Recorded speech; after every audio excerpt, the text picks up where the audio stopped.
like to thank Fujifilm and OWC Solutions for bringing you our next presenter, Chris Howe. Chris is a Canadian filmmaker, photographer, and digital creator who has worked with Mercedes-Benz, Fujifilm, and other leading brands. In today's presentation, he'll be discussing how large format cameras can boost efficiency in ways and other ways we can maximize travel campaigns. Please join me in welcoming Chris Howe to the stage. Hey, good morning, everybody. Who's on day 2 right now of Profusion? Let's get some hands up. Exciting. Was anyone here for the first presentation yesterday? I mean, thanks for coming back. Appreciate it. I have a very complex title here, and I want to just break it down what it actually means. Basically, I've been a travel content creator for the last 15 years. I've been all around the world, and through that, I've made a lot of mistakes. I've learned a lot of lessons, and I've also been able to really maximize my ROI.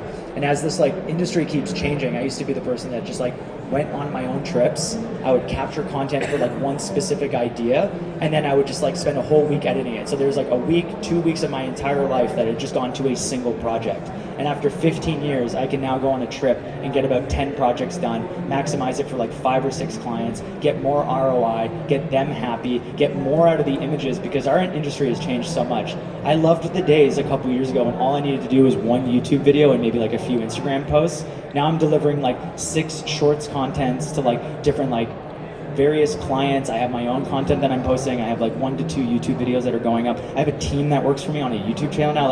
It's changed into a whole different industry because there's more pressure on social media. So what I want you to take away from the talk today is that you can get your photos to work smarter for you. And that comes from pre-planning, that comes with the equipment that you're using, and that comes from mindset shifts. So there's gonna be one big one that we take away from here.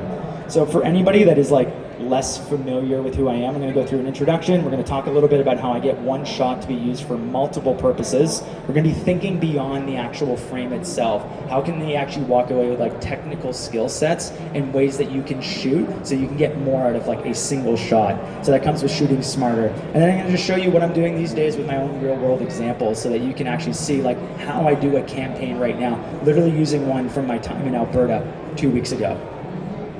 So who is familiar with any of my work here? Anyone? I got a couple hands. Enough that I noticed some no hands that I'll give you a quick context on it. So I've been a storyteller, a digital storyteller for the last 15 years or so. My career actually started in government video. I'm a town of Aurora and town of Newmarket boy. And my story origin is that I actually used to be a lifeguard for the town of Newmarket. And my boss at the time, her name is Stephanie Dyer, who now actually works with Henry's too, which is kind of cool. But there was actually this world where she saw that I was making videos and she was like, hey, I love what you're doing. Can you make a video for the aquatics department? I was like, yeah, I can do that. So I made a video for one of our staff trainings. They loved it. The mayor of Newmarket saw it at one of the town hall meetings. He was like, hey, do you want to get paid the same as a lifeguard but make videos for us all the time? And I was like, yes. So my whole career started in a very quote unquote boring industry, but that's where I got to make a lot of mistakes. That's where I got to build the foundations of what ended up turning into my career as a YouTuber. From there, I was just always really passionate about different artists like Casey Neistat, Ben Brown. Peter McKinnon is a very big inspiration, also a very good friend. And through that, I found my way into the world of creating content online. Some of my videos early on, I used to make these travel videos where I would go all the way to Quebec City to make a single video. I'd spend, again, 3 days shooting, 7 days editing, to make one piece of content. And that piece of content ended up being the backbone to a lot of my career. But if I was to go and do that now, I would completely shift my strategy. And that comes into what we're gonna be talking a little bit about today. But my little highlight during that point in my career is that Justin Trudeau shared my video. And that was pretty exciting. I think it would have more impact now if Katy Perry, maybe she would see it and that would mean a little bit more. But times have changed, right? So yes, on YouTube and Instagram, if you guys want to see any of my content while you're just kind of chilling here, you can take a little peek there and gives you a little insight into what I'm up to. So let's talk a little bit about the moment I realized that I just was kind of stuck in my own thought patterns, my own self-limited beliefs around my own content that kind of made me realize I need to get more out of my shots. I need to be smarter. At the time with Instagram, I became a slave to basically that distribution. I only shot vertical content. I'm looking at a photo here being there's a single image there. I can only ever 20 megapixels, beautiful image, don't get me wrong, I love that shot. but it serves only a single purpose. It gave me that little validation kick. I'm like, ooh, I got 17,000 likes on an image. That's pretty good. But there's so much more I could have like had from that perspective of like ROI on business, longevity in the actual shots itself, so that when I go back to these images, maybe I could use them for email marketing. Maybe I could license this to a client. Maybe I could use it more than just getting a single shot posted to Instagram. And so I take this as an example of being like, I'm not shooting in an intelligent way. I have to think beyond this frame. So my concept that I'm trying to like kind of get to you today is that by shooting with a lot of larger format cameras, I've been shooting over the last couple years with 100 megapixel photo cameras. One of the cameras is the GFX 100 RF. I love how compact it is, and 100 megapixels allows you to get so much more out of a shot, not only in cropping, but I want to show you one little like teaser and then we'll come back to it. This gives you an idea of what cropping can do and with mindset shifts. So I'll get you a little snapshot there and then we're going to come back to that. So what did my travel campaigns look like when I first started to get into it? Let's use the Azores trip I did, one of my first like paid projects with a tourism board. The tourism board was like, make one video and we want 10 images to license. So I flew all the way to the Azores, which is like this island in the middle of like the North Atlantic Ocean, had this epic trip for 8 days. Again, went ahead and edited all this content afterwards, and 2 weeks of my life was just to appease a single client. Nothing wrong with that mentality. I got paid, had an amazing trip, but now we restructure this because I'm traveling about 6 months out of the entire year, and when I go on a trip, I use a single client as a catalyst to expand into 5 clients. And because when you travel, I feel like we've all had these experiences, whether it's on a trip that you're on or even a photo shoot that you have, is that you don't always get the luxury of time. You don't always get to like be in a location where you get to go, an example, this shot right here, that's a very famous spot in New Brunswick. And there was like 5 other cars waiting to like have their photo shoot taken. I have like a minute there. I'm also doing the thing where I'm going like, God, can you guys move? It's raining, it's pouring on me. Like that's not a comfortable moment. I have a minute to get a shot for potentially 5 different brands. And how I do that now is I shoot wider, I shoot a larger f-stop, and it gives me the opportunity to now crop into it. So let's just break down it. Obviously you can see, but I want to give you some more context on everything. So I have an ongoing partnership with a clothing brand. That brand is called Aether Apparel. That is a non-competing brand with all of the other brands that are there. The nice thing about travel is that there's so many different brands that support travel. There's planes, there's tourism boards, there's restaurants, there's shoes, there's different mountains, there's different subsections of every little experience. There's cars, there's tires, there's wheels, there's like so much you can capture on a single trip that tells individual stories with non-competing brands. And so that gives you an opportunity that what I like to do is I have long-standing relationships with different companies so that when I am actually traveling, I can either sell that image to them afterwards or I can give them a heads up that I'm going on a trip. Do you want any campaign assets for those things? So Aether Apparel is a really great one, for example. I'm literally wearing the jacket right now.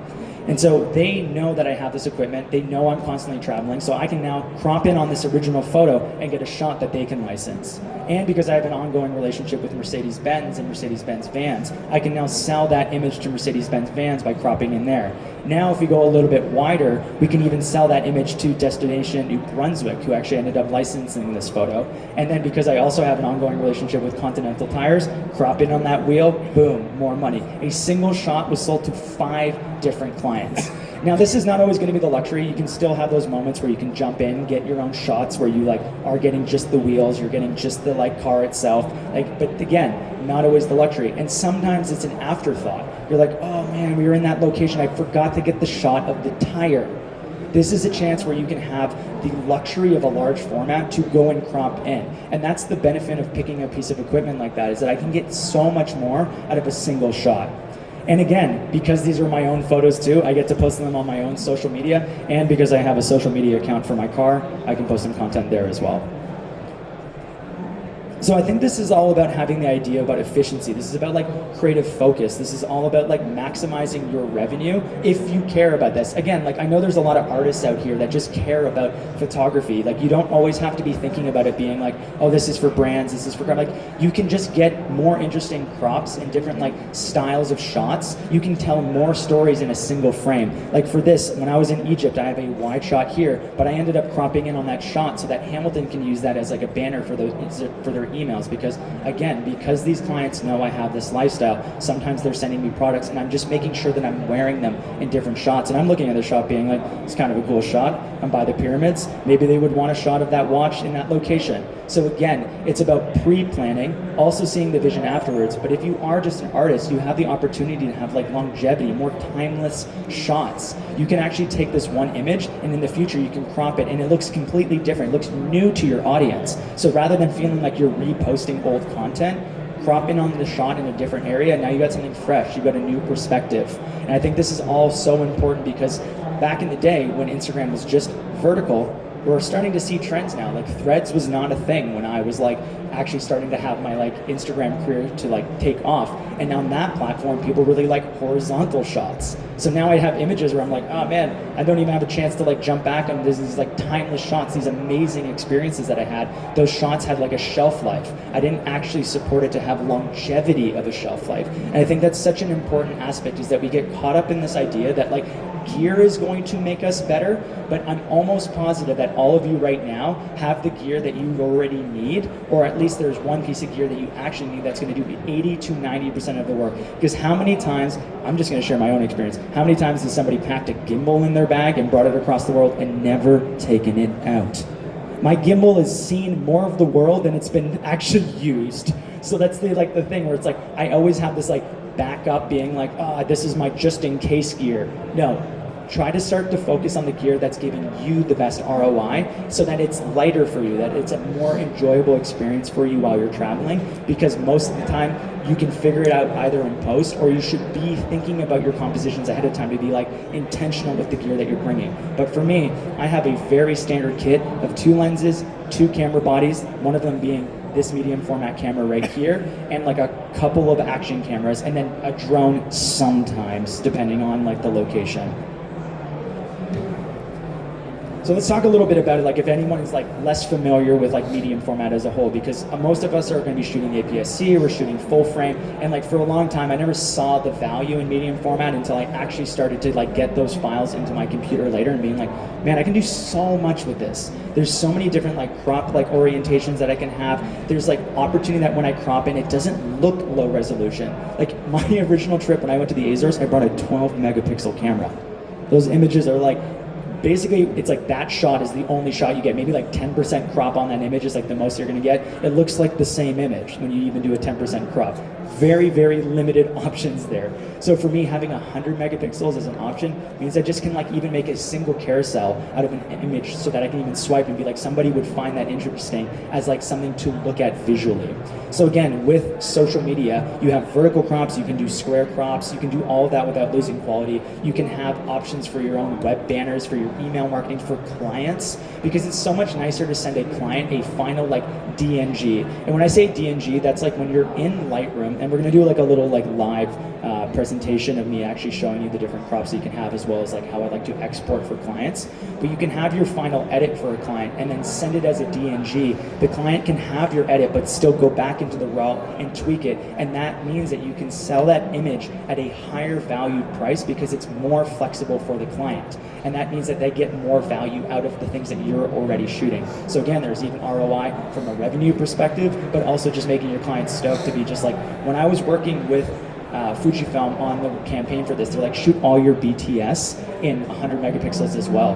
And then when I realized that I'm looking at some of the like marketing that they did, they're like cropping in on the camera from a wide shot of me like on a boat, and they're just going like, we want to talk about the like actual like texture that's on the front of this camera. And that's the same way you also have to think like a client. How would they use it? Because as a creator, you see your art, you see your vision, but that's a completely different use case than how someone else would use your image. So from a business perspective, you have an opportunity to also think about being like, could I put my business hat on, and can I also frame up these shots to realize that there's more potential for them to tap into, because there's probably something that you're missing out on, that you're just stuck in the way of your own like thinking and patterns, which is not a bad thing.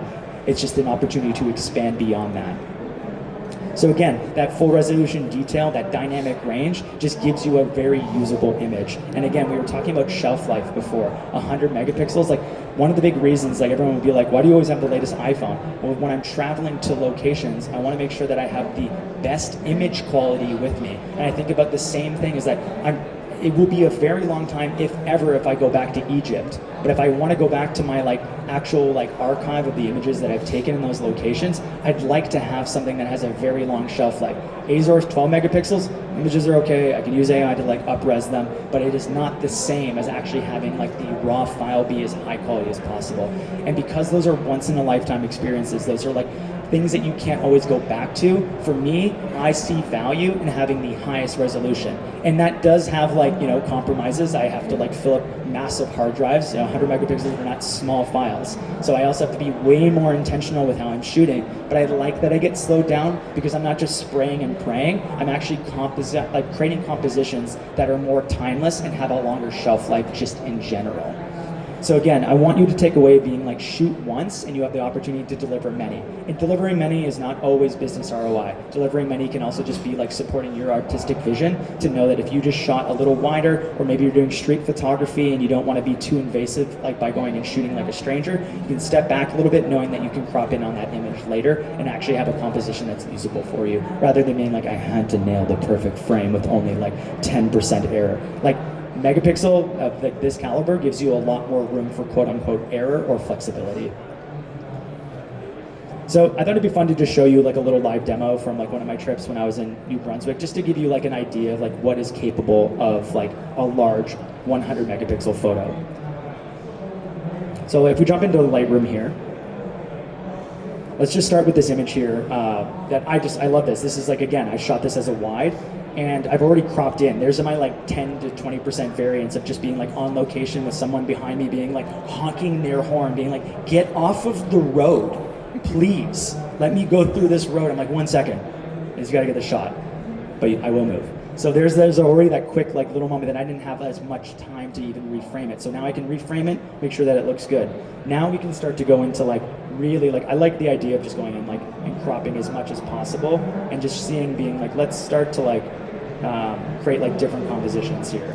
So let's do like a vertical composition that we could post to Instagram. And now we still have that resolution that looks really nice even there. Let's go even more just so you get the idea of like, you know, we're cropping in ultra tight on some of this stuff. It's so awkward to like look like this and also be like, it's like on an airplane when you're trying to work in economy. You're like, this is uncomfortable. Why is the person laying back on me?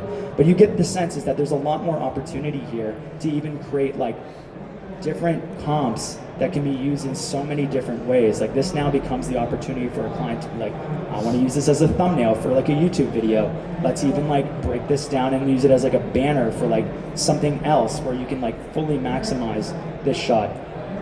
You know, obviously not perfect cropping, but I think the examples are like showing you how much flexibility that you have in this image. And one of the cool things with this actual camera is that you can even do like live cropping in the moment. So like you can even like start to see that when you put this into the different cropping modes on this camera, you can actually build out compositions with the crop, not always shooting live. So now you can start to see that, like, I don't know if you can see that, I know it's kind of small, but you can see that the crops are all changing as we're looking through that image there. And that even gives you the opportunity to like frame up for the crop that you might want. But my preference, shoot wide, and I can even start to visualize and train my eye to see the different crops and the compositions that exist in that image as well. So again, I like to go into this idea thinking like, we'll do one more little like live demo of like what a crop could be. But again, we had this campaign shoot that we did for Bentley when we were in Prague. And sometimes the like client, like I've seen them use this image and literally just like crop in right on the headlight and being like, actually that's the image that we want, is like a 1x1, just to focus on like what we're doing with like the LEDs. And that's like that's an actual like usable image for them. It might not be perfect. I've never seen this exact shot, but it gives you like an idea of like what you can do even with this cropping and the flexibility that you have, not just for clients, but for like the work that you might want to distribute, because maybe 1x1 crop's going to come back again. Maybe that will be trendy. I'd like to see that, but it's not really a thing. It's always the client that's like old school, right? They're like, can you send us a 1x1? You're like, okay, sure. So again, beyond the frame, there's a great example of how we can actually punch in on different features of a car, and that's an actual usable image that someone can use for different marketing purposes out of a single shot. So again, we were just kind of talking about it there. It's about training your eye to see the secondary stories that exist in the same frame, right? We always have this idea that we go like, okay, I'm focusing on this right here. I have a shallow depth of field. I want to just get this one shot. Well, what if you actually zoomed out a little bit? What if you had the opportunity to tell like the story of someone getting in that car while also getting details of the front of that car? And that can all be done because we don't have the flexibility. This is a very popular spot in Prague. There was like old women like walking around me, and I don't want to have to spend time masking you out. Like I have like a minute, someone else is like, again, honking their horn behind you. Like I'm just trying to take shots as quickly as possible. But because I know I have the gear that supports this vision, and I've trained my eye to be able to maneuver around quickly, I can get shots that both are like great as wides as well as details. So again, some of the actual takeaway techniques that I want you to consider if medium format was ever a thing, or you do even have a large megapixel camera, something even like 40, 260 will start to even get you there. So this is not about saying you need to shoot medium format, but large megapixel, I know that's always like a hot take when a camera comes out and they're like, it's 1,000 megapixels now. It's like, there's some validity to it. Just a little bit, not always as the main selling feature, but at the end of the day, sometimes that can benefit your workflow because it benefits mine. So I like to shoot a wider aperture so that more is in focus. So for me, I actually shoot somewhere around the f8 to f11, knowing that I can actually get the front of that car in focus as well as somebody entering that car in focus. Similar to what we saw in that New Brunswick shot where I can make sure that I'm in focus, the car's in focus, the background's in focus. There's a lot more opportunity and flexibility because even with the tools now, you can even add like post-production shallow depth of field. You can even go in afterwards, but you can't like bring more sharpness back to an image. Like if it's shallow depth of field, it's always going to be a little soft, but you can always make things look a little bit more expensive with like post-production process. So again, for me, I don't mind boosting up my ISO because denoise is really easy these days. It looks so good. It's actually impressive. So if I need to shoot at like 1600 ISO, even 4000 ISO to have my aperture a little bit wider, it means for me, I have a flexible image because I'm having one image I can spend a little bit more time on. But again, if you have the luxury of time, you have some lenses, you want to punch in and get all the shots, that's amazing. But that's just not how tourism board shoots work for me. I pull up to a location, they're like, you got 20 minutes, have fun. And I'm like, I've never been here before. I need to go to the washroom too. It's like, it's one of those situations where I just don't always get the luxury of time. And so I need the gear that supports that type of storytelling and my lifestyle. So again, I usually like to shoot a little bit of like a wider focal range. This camera itself is already closer to like a 28 mil. So for me, that's pretty wide already. So I don't need to worry too much about making sure that I'm like wide. I can either just take a step back as like an actual like example, or I can put on a wider lens. And then I also like making sure that I can shoot horizontal for all my images because a horizontal image is way more flexible than a vertical. You always have to do the thing where you bring the vertical image into like Photoshop later and you're like generative expand to make sure that it fits in other areas. It's much easier to crop in on an image or be able to use it for actual like horizontal purposes afterwards because again, banners, web ads, all that stuff is still a valid part. Not everyone's just posting like 5x7 vertical images. Like that's just not everybody's distribution these days. So again, there's a lot more that I like to do that I like. This is just more comfortable for me too, because it also gives me the flexibility, and I'll show you. Shooting like that, but you can also use this and shoot like this, where now you can actually have interactions with people seeing your frame, and you can have a more personal interaction with someone while seeing what's in scope and what's in view there too. So this is why I like this type of camera, because the viewfinder is actually pushed to the side and I can see more of my settings and horizons and have more flexibility on my shooting itself. So when I'm talking about like composition as like a creative ROI, there's a perspective from business. You can have your images work harder for you with the pre-planning and the actual like compositions and shots themselves, but also as a creative ROI for yourself. Like maybe you'll want to like jump back into those images in the future that you would like to post and re-edit with the skills that you've learned over 5 or 10 years. Because most of the time I look back at my old images, I'm like, why did I use so much saturation? My whole thing is that I think you start off with like saturation at 100, and as you get older and more into your career, you just keep dropping it until everything is black and white. So by the time you're 90, every image is black and white. That's my theory on it these days. But anyways, I like to go back and I like to like recrop, I like to re-edit my images. And for me, having access to the highest quality image that I can still get without having to use AI to manipulate it to get more out of it is my preference. It's just nicer to shoot something in camera at the highest quality possible. So again, creative ROI in that perspective. So this is about working smarter. It's not about working harder. You know, I'm turning 35 next year, still a bit of a young whippersnapper, but you know, when I was 25, I was lugging gear all around the world, probably more as a people pleaser. You know, people used to say, you work so hard on set. I used to take a lot of pride on that. If someone says that now, I'm probably overworking. the reality is that I'm not working as smart as I absolutely should. And so for me, I don't want to carry big camera bags around the world as much anymore. I'd like to bring as minimal as gear as possible. I want the gear that's going to do 80 to 90% of the stuff that I need, and I don't ever want to bring a gimbal anywhere unless I need to. I'm always going to get on the gimbal thing. It's the gimbal. I don't know why, it's just so tough. There's some great gimbals here though. But anyways, weight and speed matter to me, and I think that's like, you can actually slow yourself down by also having a lot of gear. You always have to make sure that you're on top of charging things. You always have to make sure that you're on top of data management. You know, like, who's seen those like videos where like, I've got my film camera, I've got my drone, I've got my Insta360, I've got my like medium format camera, I've got my full frame camera, I've got my prime lenses, I've got my zoom lenses. Like, there's so much stuff to bring around the world, and then you're just uncomfortable. Your back hurts, you feel like a target, you feel like everyone's staring at you, and then you walk back and you have like 5 images. Like, I'd rather just walk around in a location and be able to shoot most of what I need with like this and maybe one other camera. So that's kind of where I'm at. It's like, I just stopped packing a lot of like just in case gear. I go and I say like, this is the stuff I need, this is what's gonna get me there, and those images serve me better in the future than trying to maximize my like gas addiction, which I've been working on. Here, it's very hard. There's so many cool pieces of gear that get you excited. So again, lightweight travel without like the creative compromise. And then again, this is all about the shooting strategy. It's about selling the vision to your clients beforehand. You know, like, I don't always get the luxury, but most of the time, like, clients will be like, can you be in Germany next week? I don't know why in YouTube and Instagram, no one has a month's notice. It always needs to be like 1 week's notice. And so for me, having long-standing relationships with different companies that know I just have this lifestyle is much easier, because I can just be like, hey, by the way, I'm heading to Alberta. By the way, I'm heading to New Brunswick. By the way, I'm heading to Egypt.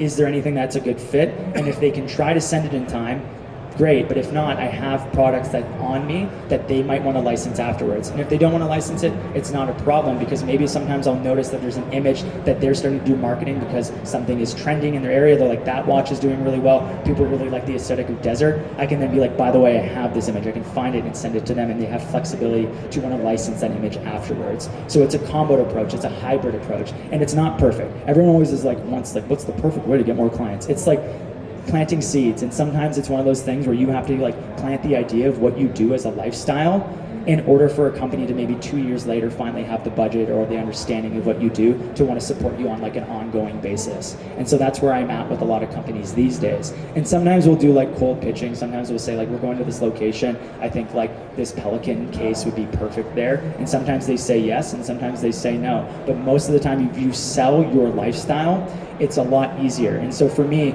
I had a big shift of being like, I'm going on trips to make content for the brands that are paying me. I'm now going on trips and I'm trying to fit the brands in, like the brands want to just jump in on what I'm doing. So that's a different perspective, rather than trying to be like, I have to do something interesting to make interesting content. No, I'm just trying to build my life to be interesting, and now brands want to jump on that. And that shift has made it a lot easier for my creative workflow as well. So again, this is like, takes a long time. This is not something you can like implement overnight, but these are just small mindset shifts that I want you to like think about as you're building your career, as you're building your passion projects, as you're building out your artistic visions. There's different ways that you could be doing this. And so again, pre-visualizing the deliverables, the compositions, like I do get sometimes a breakdown of the locations that I'll be going to, and it gives me a chance to be like, maybe there's some of the compositions that I can create ahead of time. So when I get there, I can work quickly and I can work fast, and I can maximize the amount of like opportunities for like non-competing verticals in a single image. And just to clarify what that means, so it doesn't sound so like marketing fancy, it's just like, can I fit somebody like a clothing company? Can I fit a shoe company? Can I fit like a tire company? How much can I fit in this image that also makes everyone else happy? Because, you know, New Brunswick Tourism is promoting that, and Mercedes is going like, sick, our car is in that shot.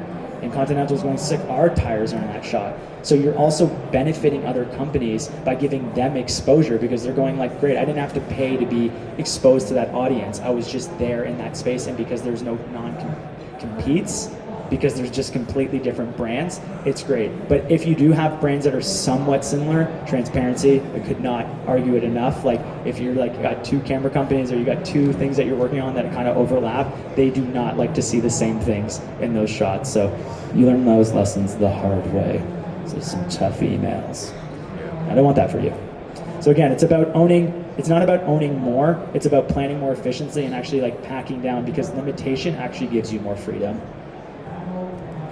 So let's just take a quick look at like a real world example here. If this shot, you don't have to worry about the audio on this, but this gives you an example. I went to Alberta 2 weeks ago, And I just want to show you how I've paired something up. So I have a campaign that I was doing with Pursuit, which is a company out there that does like all of the big things in Alberta for like activation. So I was working on images to license for them. They needed some Instagram like content on my own socials, and then we were doing a few other things there. But because I also have an ongoing relationship with AMD, they wanted to talk about promotion there. So now, because I'm already in an interesting location, I can also do a secondary shoot while I'm there that's promoting Alberta. It's also promoting AMD, it's promoting Fujifilm, and everyone wins. And now I've been able to say, maybe the Pursuit job didn't pay as high as I would have wanted for a single project, but when you combine it with 2, you combine it with 3, you combine it with 4 different opportunities, now you're actually turning one shoot into a 4x, a 5x opportunity for yourself. And I think that's just a good way about thinking those things.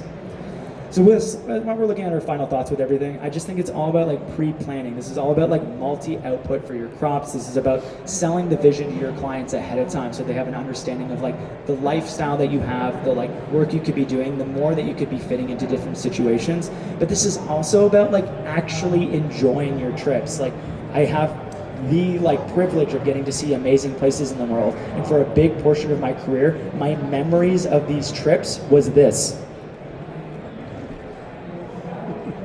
non-stop shooting. I remember those trips through a viewfinder, and at some point as I started to mature and get older, I was like, I'd like to remember these trips as a person.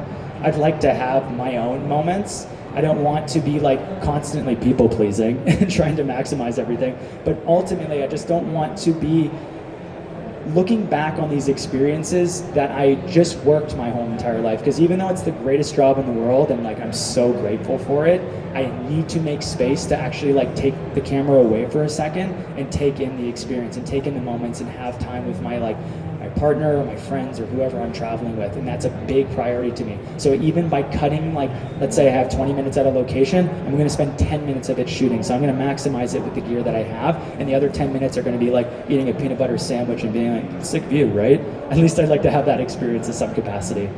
Peanut butter sandwiches are great.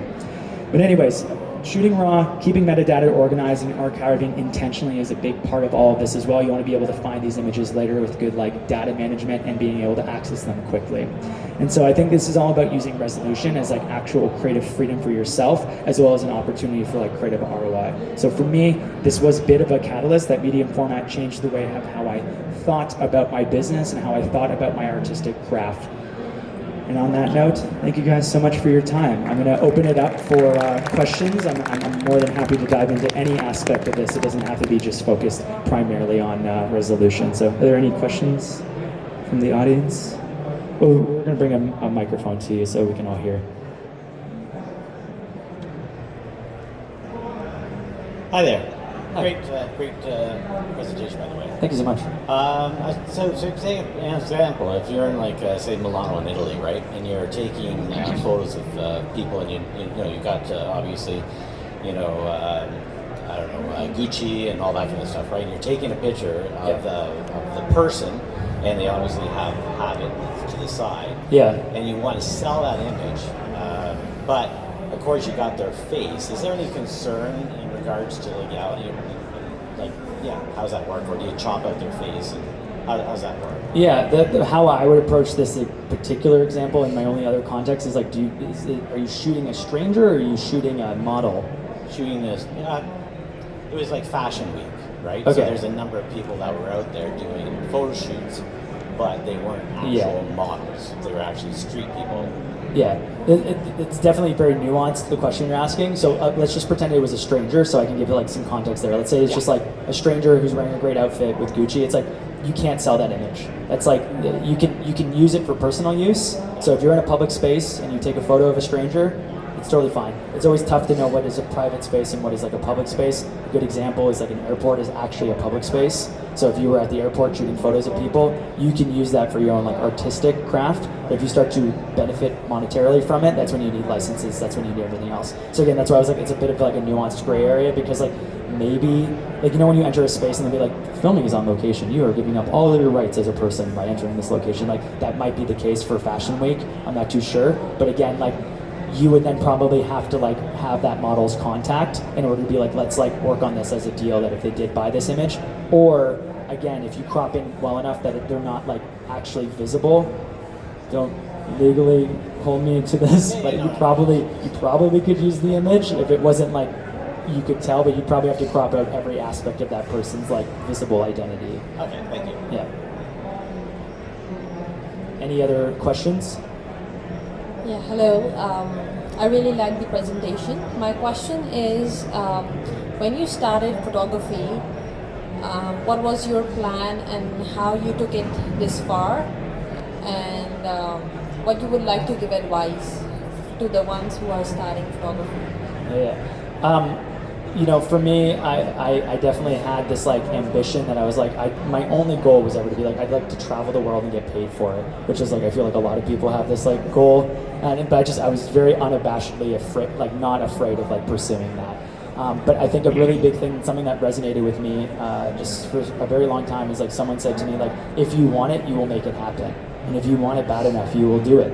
And I think I look back being like, it seems like such strange advice, being like, yeah, of course I want to do it. How do I get there? It's like, if that's your goal, you will stop at nothing to make your dream and your goal a reality. So I would just kind of like take a moment to like explore, like, if you want it bad enough, there's room on the mountain for everyone. There's people who do this for a living. I'm no different. Like 10 years ago, I was sitting here going like, how do I do what you do? Like, it's possible. I'm a great example of like, I'm no different than anyone else. Don't have anything special. I will put the asterisk, there's like obviously lots of privilege and opportunity and luck and all these other things, but like hard work and like deep commitment to something, you can do anything. You're unstoppable if those are the foundations of your perspective.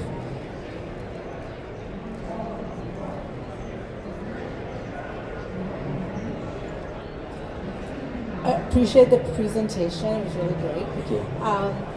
With that shot that you did where in, I think, New Brunswick, I Yeah, think? we'll go back to it. Okay, so did you have to get licensed? Because, I mean, with these parks, I don't know if it's a national park, do you need a license to shoot that? Because I know in the US, I think, you have to have like a license or something, like in order to, not to go in and just take pictures, but if you're going to use it for commercial use, I think you might have to pay for it.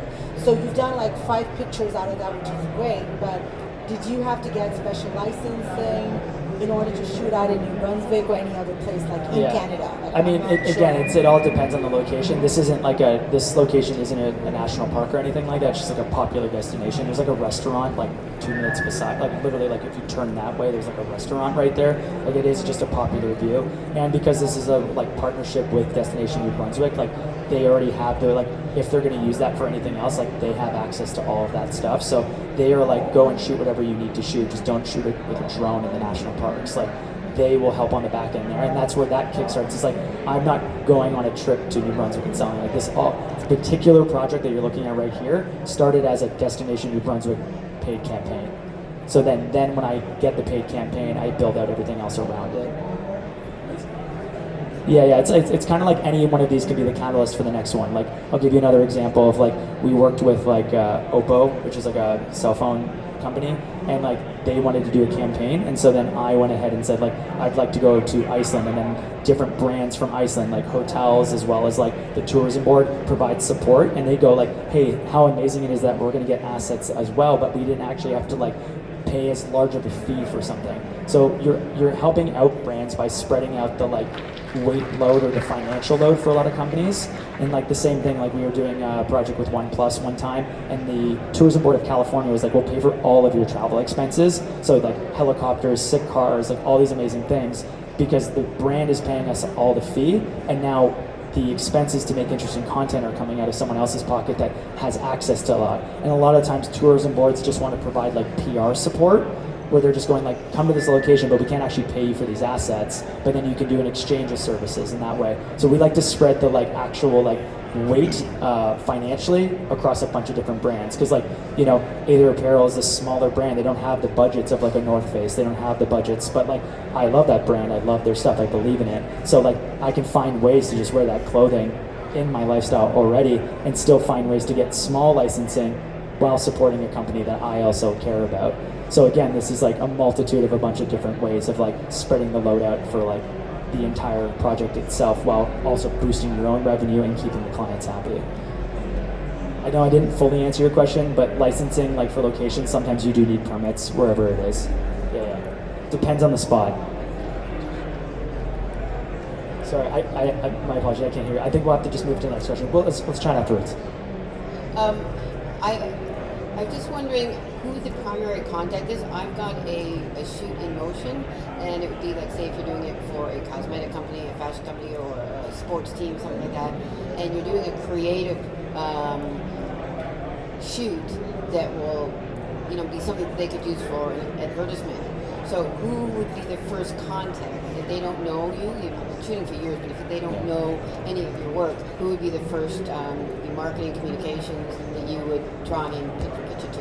Yeah, it's always important to understand like the different structures of it. Like most companies work like if their teams are like bigger, then they'll even have like social media marketing, then they'll even have someone who's like the head of marketing, and then like beyond that. But like on smaller teams, sometimes it's even just like a small person who oversees the marketing as a whole, like a single person. Like Bow Lake is like a paddleboard company. They have like one person that just does like all their marketing. So like you can reach out through their like Instagram DMs. And like a question that someone asked yesterday is like, how do you reach out? Like there's so many different forms of communication these days. Like slide into people's DMs, hit them up on like Twitter or X, like find them on LinkedIn, find them through email. Like most of the time it's like you can just find the marketing department, or you can use different apps. There's even like apps that you can like put into like Google Chrome that will find the emails of the different marketing teams. And a lot of times it's like if you have like no current communication with that company ever, the cold pitches are hard. Like expect to be turned away. But good ideas and things that provide ROI value, and you can sell that through marketing language. Because as artists, we go like, look at the image, it's so beautiful.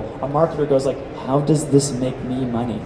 Right? So like you have to like train yourself and learn the language of that as well, so that they understand what their ROI is. Like if I give you $500 for this image, will this make us 4x? That's always a good example, is being like anything, anywhere is like base minimum. If someone invests into you, they should be getting double, they should get their expenses back and like a profit from it. And it's all relative, right? Because like one company could see like 6% profit on a project being like, that's amazing. And someone else is gonna go like, how do I get 9,000%? Avoid those companies, but like, just be aware of like the different perspectives. So again, different programs exist to find the emails, and I would just say like hit up, if you want, just send an email to all three, but most of the time the social media marketing campaigns are like going to be the person that you want to reach out to. This is a well-known, I just don't want to say it, it's a well-known makeup company, and I'm doing a shoot with their makeup rep.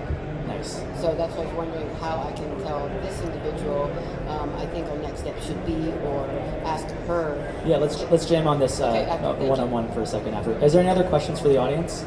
We'll do two more. Yeah.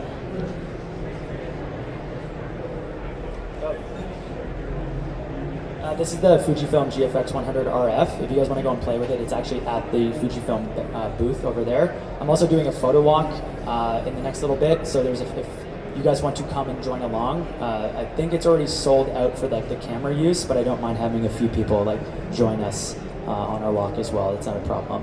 Yeah. And if you want, someone can use my camera. I don't mind. Sick.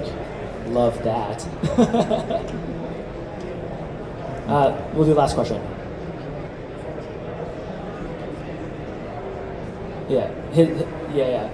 His question was, how big is my team? So I have like basically one full-time employee all the time that's doing like production management as well as like brand alignment. I have 2 agents that are also selling in on different projects all the time. And then I also have like a team of freelancers. I think I have like 4 to 5 different like editors I'm rotating through. At one point I did have a full-time editor, and then sometimes, most of the time in the creator space, the beautiful thing about like traveling with like, let's use like Maddie and Peter as an example, is that we just all help each other shoot stuff. So sometimes if you're traveling as like with a creator team, everyone just has this understanding that you just like, oh, I'll help you shoot your thing. Like, we all win at the end of the day by just being together. Yeah.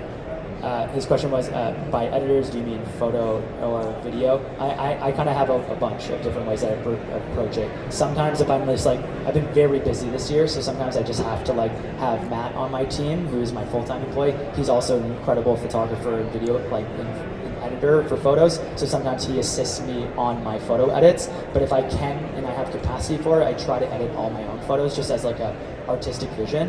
And then I've been editing this year about like 30 to 40% of my videos, and then my full-time editor is on the freelance side, and he helps me with like if I'm just super busy. And most of the time I will give like paid projects to my editors, and then I'll edit my own passion projects. And that's kind of the perspective, is if I have budget to pay someone, I'll pay them their fee.